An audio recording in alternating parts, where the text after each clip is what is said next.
አብርሃም እያለቃቀሰ መጣ። እንግዲህ ይሄ ልጅ ጤነኛ አይደለም፣ ልጁ ታሟል፣ ጸበል ወይ ሕክምና ያስፈልገዋል ብዬ ስላችሁ አላመናችሁኝም ነበረ። በዛሬው ቪዲዮ ግን ታምናላችሁ።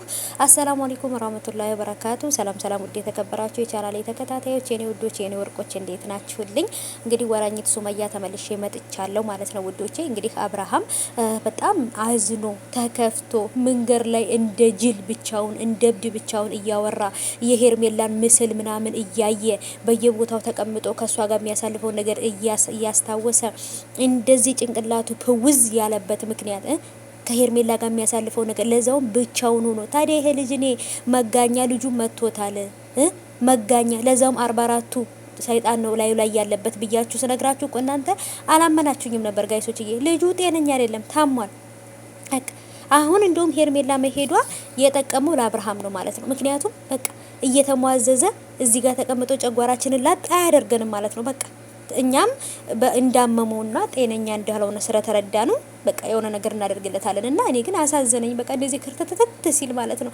ሩታንም እንደዚህ ነበር ክርተተት ያደረካት።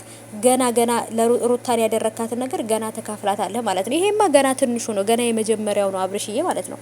የመጀመሪያው ነው። ገና ብዙ ነገር ይመጣብሃል ማለት ነው።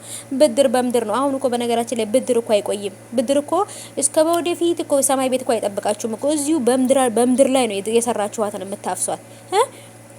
ጤፍ ዘርታችሁ በቆሎ ልታጭዱ፣ በቆሎ ዘርታችሁ ጤፍ ልታጭዱ ትፈልጋላችሁ እንዴ? አይደለም። ሁሉም የዘራው ነው የሚያጭደው። ጥሩ ከሰራ ጥሩ፣ መጥፎ ከሰራ መጥፎ ማለት ነው።